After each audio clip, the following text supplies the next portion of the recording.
Hey, over here. Hi, this is Michael Sean. I just wanted a moment alone with the listeners of our podcast. Before the crew comes in, before we do anything else, we're getting ready to put another episode together. But before we get started on that, I'm going to tell you I was in another one of those high-level conference room meetings with A-Team PR, the big brain trust that is behind the Free Range Texan podcast. And you see, I explained to them that we were ready to take the next technical step and add some high-dollar technical sound effects to the show, special effects that will be unique to the Free Range Texan podcast. They all shook their head yes, so naturally I thought, well, that's great. And I got this package that came in, and it's labeled Special Effects for the Free Range Texan podcast. And it was delivered, and I thought, what a great idea. We could open this together and take a look at this. And if I'm getting it open here. Oh, wow. Wait a minute. Hand that over here to me. I would... Are you serious? Really? Really? Start the show. The following is an A-Team PR production. From deep in the heart of West Texas. It's a one-of-a-kind, worldwide transmission. Heroes and Heroines File. The Free Range Talent File. The Unexplained Files. The Ain't Love Grand File. Michael Sean's Campfire. And the Free Range Texan News Network. A clear and present detour on the road of everyday life. You're listening to the Free Range Texan podcast. With our host, who's been voted the hardest working man in podcasting, Michael Sean.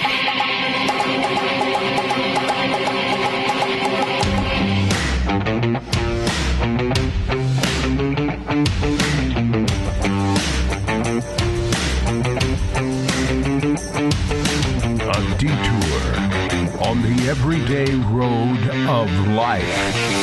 Now that is very heavy. I mean, dudes and dudettes.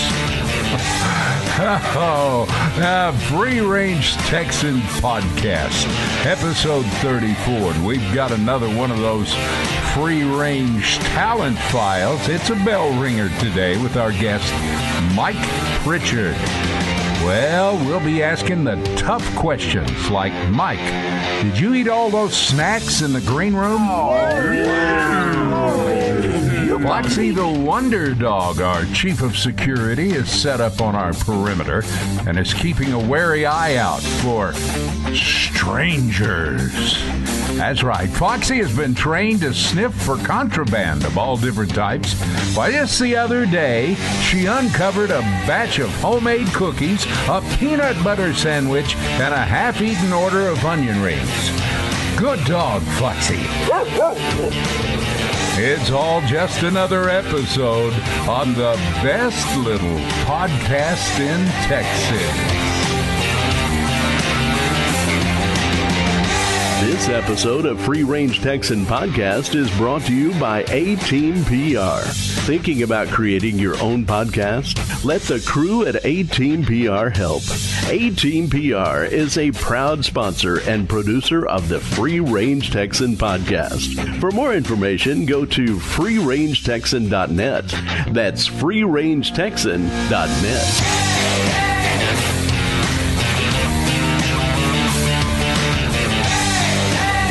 And I was just sitting here thinking, if all that weren't enough, when all of this gets done, we're going to do what we love to do. You and I are going to walk on down the trail here to Michael Sean's campfire.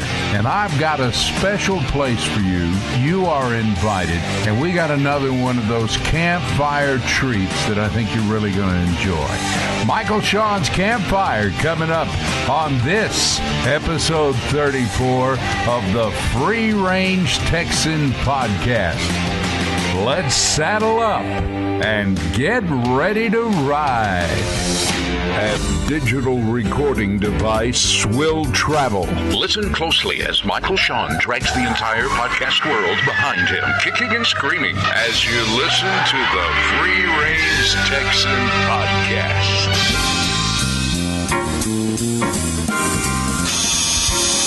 Michael, I'm sorry to disturb you, but you've got a call from upstairs. Upstairs? You mean like 18PR?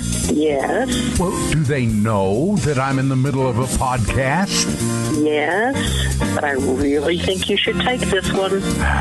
You're probably right. Let's give them what they want. Okay, thanks a million, doll, and put them through. Michael Sean in Studio A. Who's calling? Mr. Freely. Mr. Freely from upstairs at 18PR.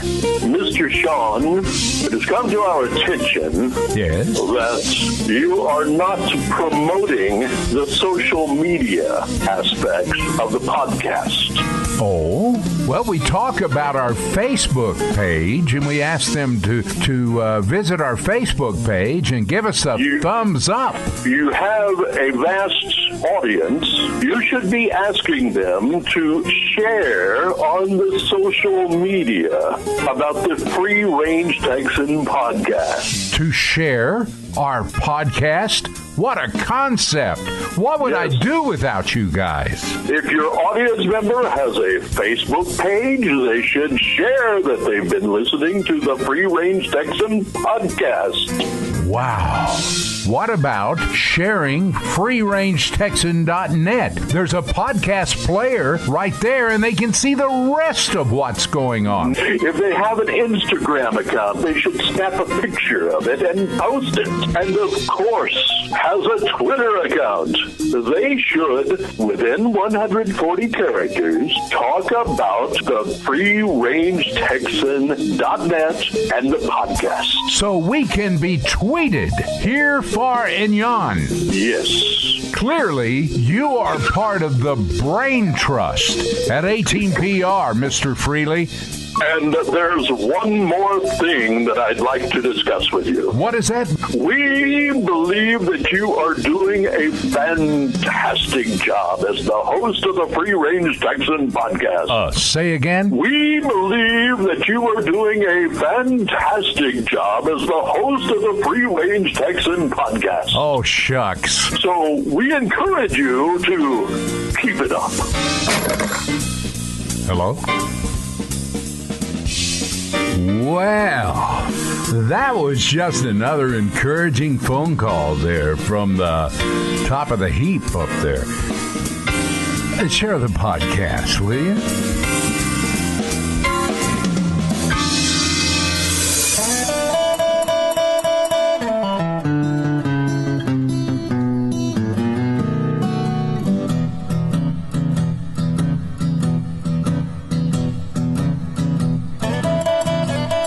Time now for another segment of the Free Range Talent File.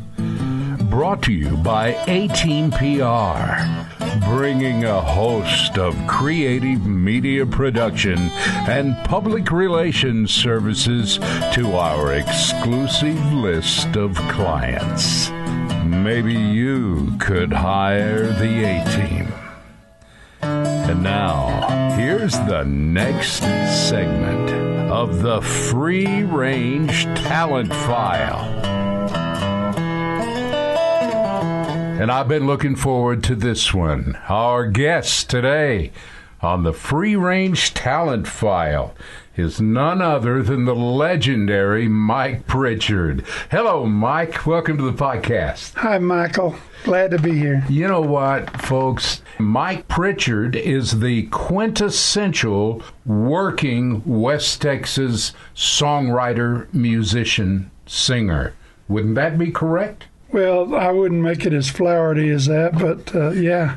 We've got you in our studio here. It's the Studio A at 18PR. And I just wanted to ask you, they've had you in the green room for a while. Were there snacks in the green room? Oh, all the amenities are fantastic. The studio's amazing. Did you leave any snacks in the green room? Because we have some more people coming in later. I tried not to, but maybe I missed something.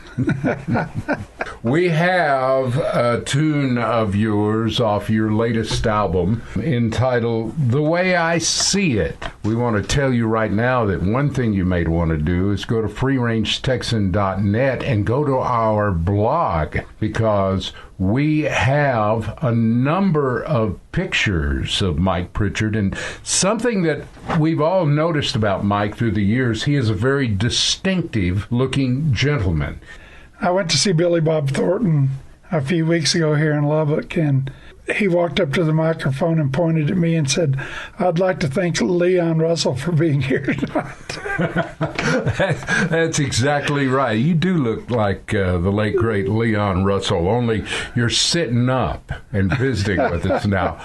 Mike, you started recording music and writing music. When did all that start for you? It all started with Ed Sullivan. It all started with those Beatles. I'm telling you, there was something about it, just four guys up there making a huge statement, and I was in the 6th grade. That is what I wanted to do.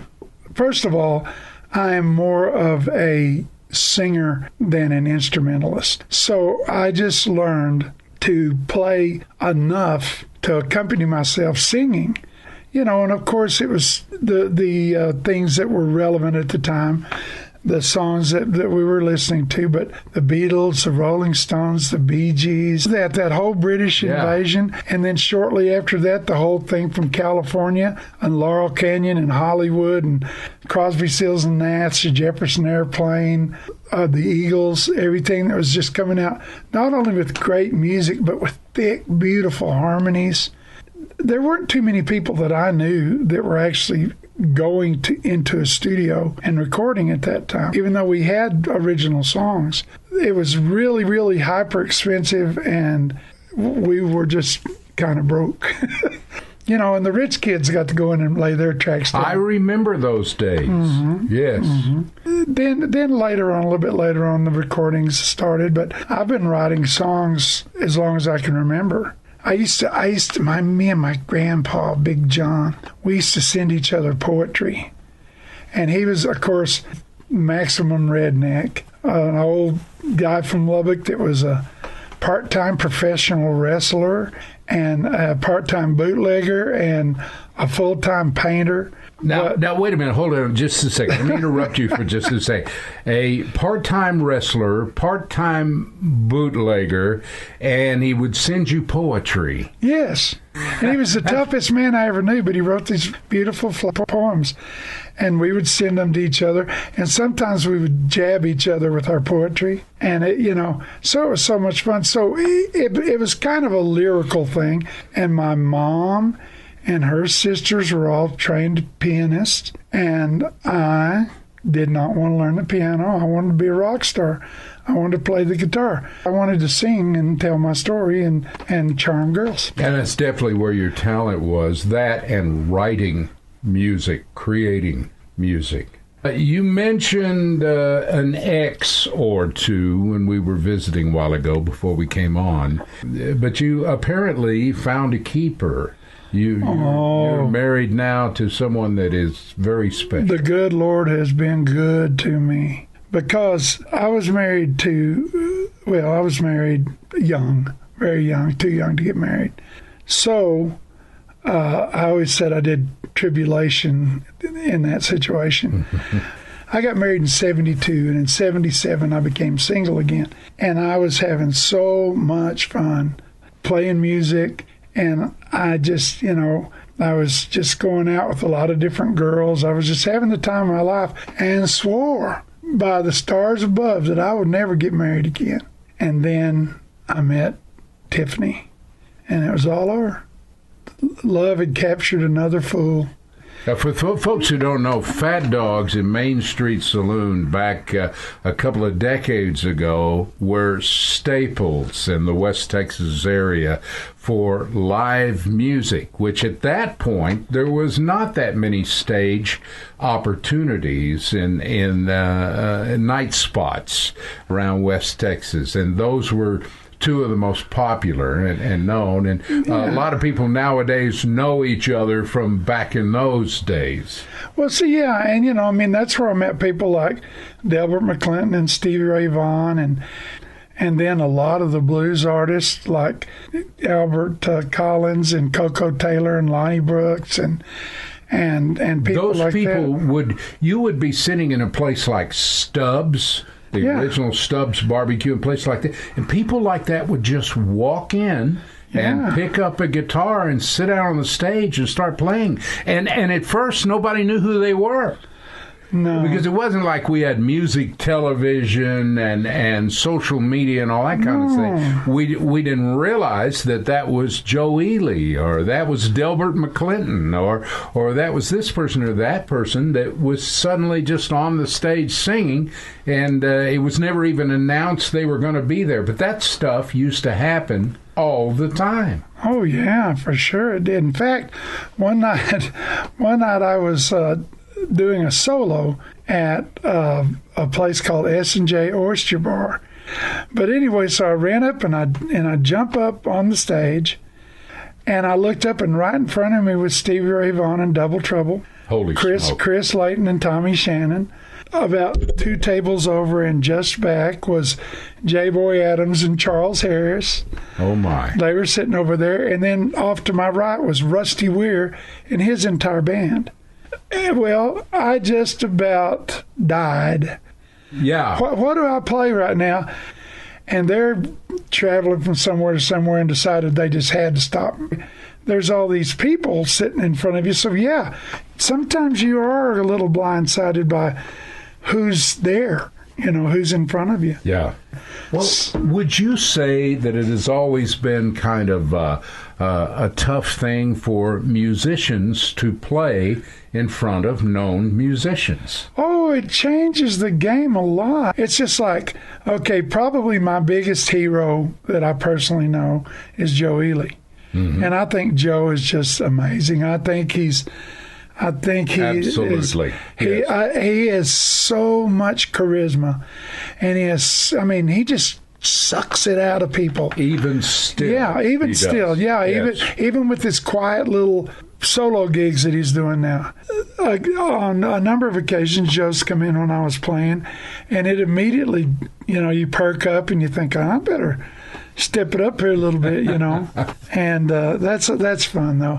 Most of the people that are in the biz, particularly the young ones, the big dream, the big goal is to be able to make a living doing this. I want to sing my songs, and I want to entertain people, and I want to get paid enough to make my pickup payment and my house payment and take care of my wife and kids and all. That's the dream, to be successful enough to stay busy. You seem to do that continually.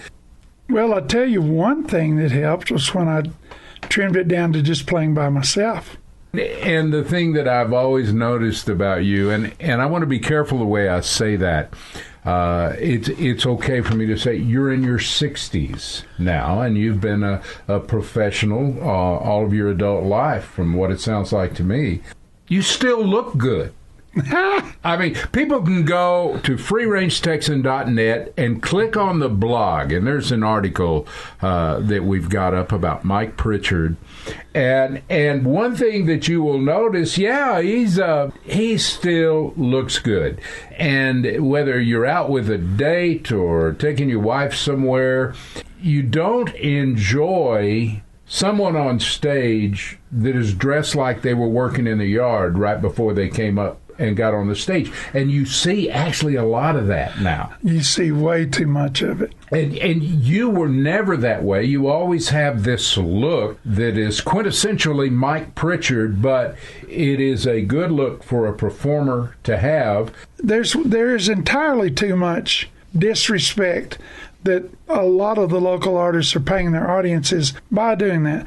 Now, there's a difference between showing up with the knee knocked out of your pants and, something that's kind of stylish, or you going for a certain look. They probably paid $130 for those pants. Yeah, but when you look up there and a guy's wearing a white T-shirt with the collar all stretched out, and there's some spaghetti stains on his shirt, and his hair's sticking up in all different directions.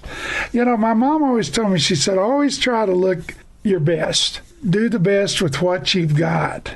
And I appreciate that. I'm glad it's noticed. We have your album that you were kind enough to share with us. The Way I See It is the name of the album. The things that are on this album that we have here, and the reason I brought it is because it is a really well-produced album. It's done by Wally Moyers in Studio 84. Well, now, let's talk about that specifically. You have a tune on this album called Do Me a Favor. Talk about the musicians that were involved in that. The core of that band was myself and Bobby McDowell on the drums, Joe Don Davidson on lead guitar, Chuck Brown on the bass, Danny Dukotnik playing on the piano and the Hammond organ. My backup singers were LaTronda Maines Moyers, D.G. Fluellen, and Leslie Sawyer. Great singers in their own right, every one of them. Would you tell us a little bit about the backstory of Do Me a Favor? She was a lot tougher than me. And when she broke your heart, she didn't just break it. She smashed it into little tiny pieces and then spread it all over the world. This song is about when you find the truth out about someone, then that's where this comes from. Do me a favor, don't try to explain. There's nothing you can say to ease the pain, and just by the fact that I know your secrets, can't you see that everything has changed? And, you finally just say, just don't try to, let's just let it go. Just be done with it. Mike Pritchard, we want you to come back on the Free Range Texan. I can't wait. And with your permission, sir, we will share Do Me a Favor. Here's Mike Pritchard on the Free Range Texan podcast. Do me a favor. Don't try to explain. There's nothing you can say to ease the pain, just by the fact that I know your secrets. Can't you see? Everything has changed, and how can I look at you now and not sense the evil deep inside in the casual way that you justify it? You'll keep on talking till your mind's at ease. And when the light of the truth comes to blind you, there's not a hole in the ground to be found. Remember who stood right beside you. You'll look for me, but I won't be around.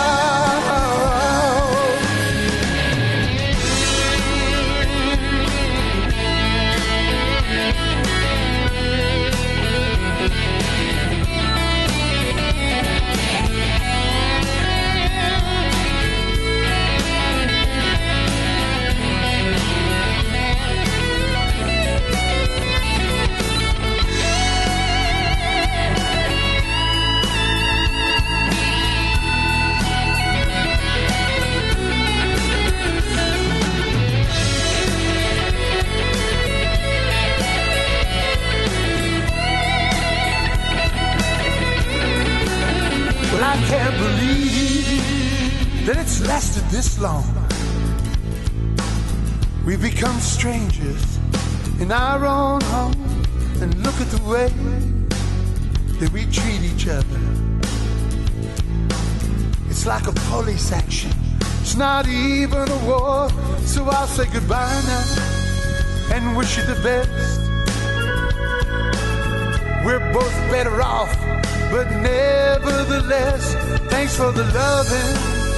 I know you tried. You're not the bad guy. Neither am I, no, neither am I. God's peace, go, be calm now. And please, don't stay another minute more. I'm being just as strong as I can be now. So go ahead and walk on out the door.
Do me a favor. Don't try to explain. There's nothing you can say to ease the pain, just by the fact that I know your secrets. Can't you see? Everything has changed. How can I look at you? Not sense of evil deep inside in the casual way. You justify it. You'll keep on talking till your mind's at ease. If it takes all night, you'll keep on talking till it's right, talking all night.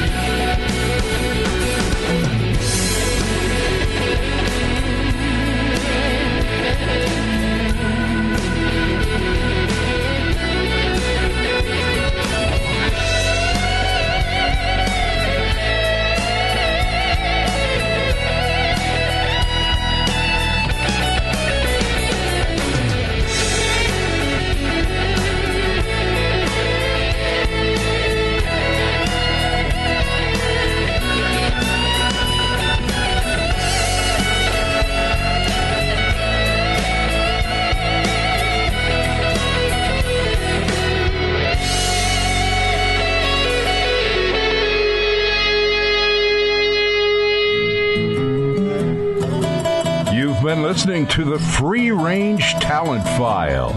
If you'd like more information about our guest, just go to our website at freerangetexan.net. Also, submissions to be interviewed on the Free Range Talent File should be sent to our website at freerangetexan.net.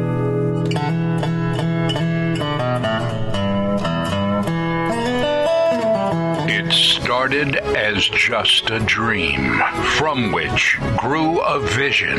All of us knew from the beginning that this whole concept would follow a path unlike any other podcast. We assembled a team and began production, and what has grown out of these humble beginnings is a totally unique podcast. Theater of the Mind lives. Part truth, part tall tales. Just take a look at what's happened now. Visit our website at freerangetexan.net. Come along, ride out yonder on the Free Range Texan Podcast.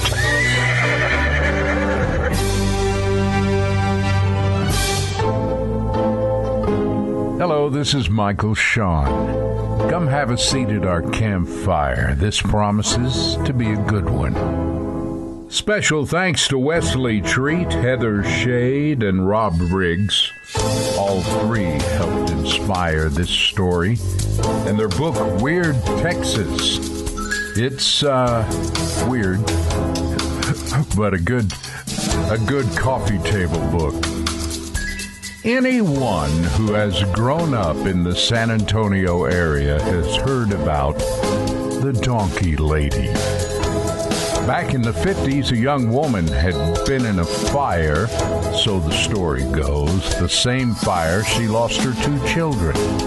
It's rumored that her husband had started the fire. She was left horribly disfigured.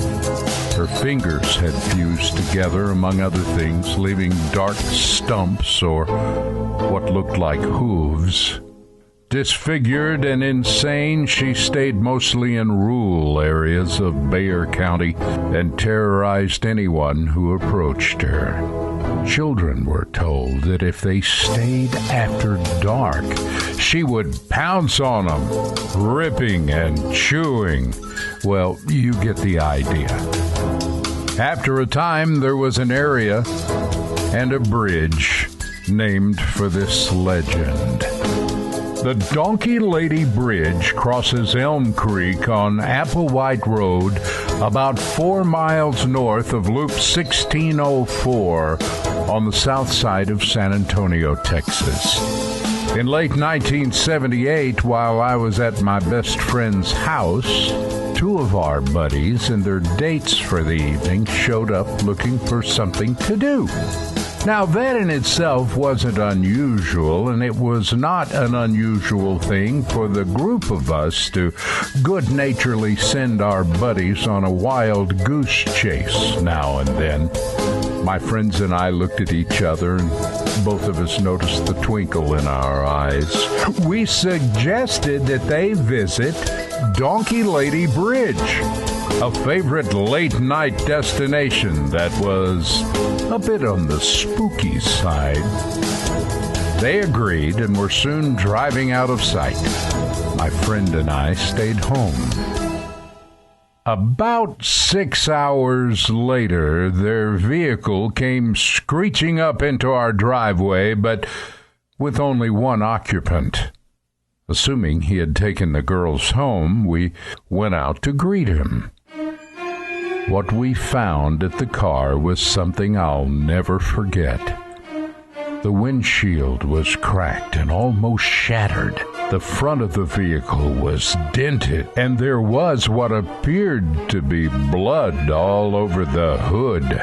We immediately moved to the driver's door to see if he was all right. He was just sitting there, staring out the windshield with a blank expression on his face. Well, after several minutes, we finally got him to talk. He told us that he and Terry and Lisa and Jill had arrived at Donkey Lady Bridge.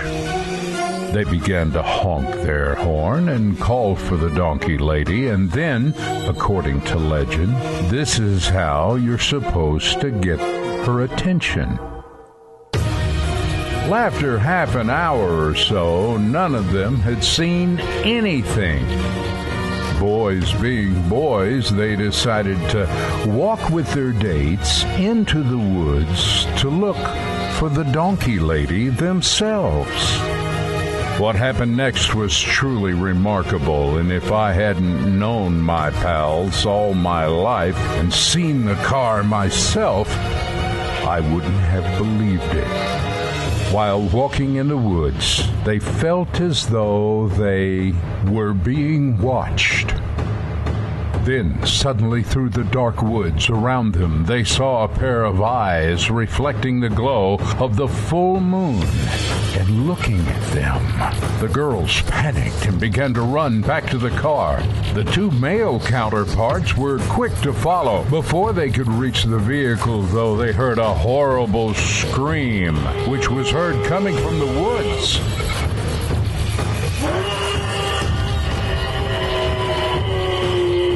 Too afraid to turn around, they picked up their pace and ran to the car. When the young men got there, the girls were already inside, screaming for them to get in. Let's go! Before the keys were found, they heard the sounds of what sounded like horses' hooves running toward them from the woods. Starting the car and pushing the gas pedal to the floor with headlights burning bright, suddenly a figure appeared on the road in front of them. Too afraid to stop, the car collided with the figure. It hit the hood of the car and rolled over the roof. Looking in the rearview mirror, he thought he saw the figure get up and continue to pursue them. After hearing this and seeing the condition of the car, my friend who had stayed at home with me felt it deserved a second look. Well, we sent our buddy home. We grabbed 2 flashlights and we jumped into my pickup and made for the bridge. As we drew closer, we slowed down. Our lights lit the road bright, and the woods on each side as well, giving us an outstanding view of the bridge as we approached.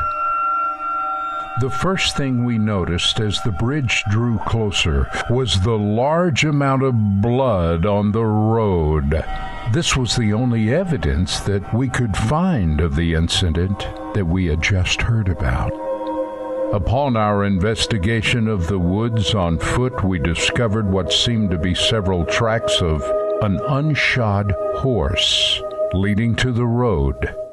After looking around for about an hour, not finding anything else, we returned home and went to bed too excited to sleep. And to this day, none of the people involved in this story have returned to Donkey Lady Bridge. Did our friend's car really strike the Donkey Lady that night? Or was it merely a stray pony startled by their presence? All I know is that something was there that night under the full moon. And it did scare our San Antonio friends half to death. I'm Michael Shawn. Thanks for joining us at our campfire. Adios, my friends.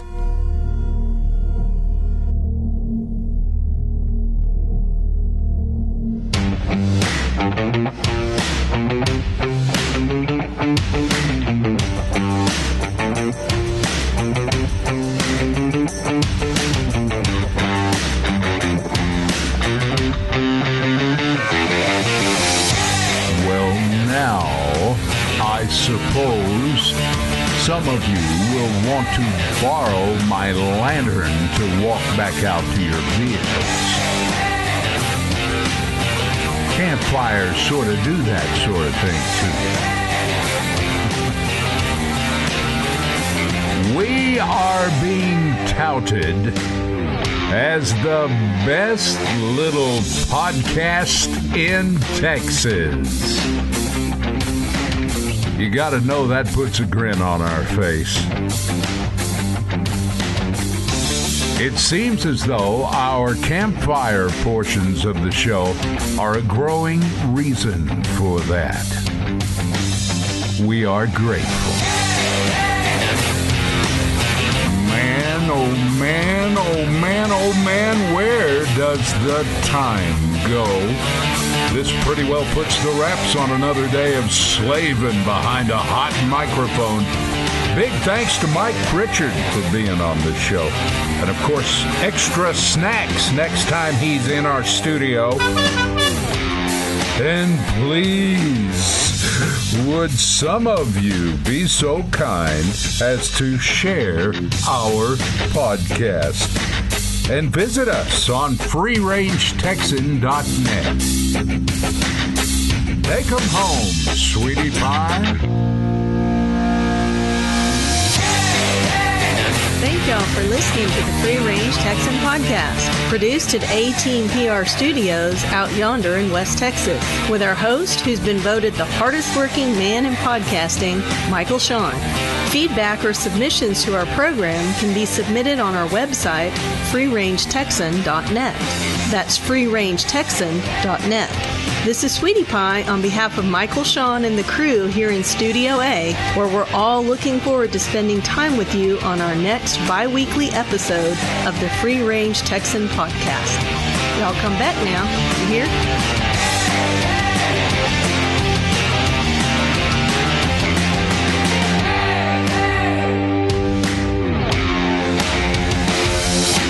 An A-Team PR production.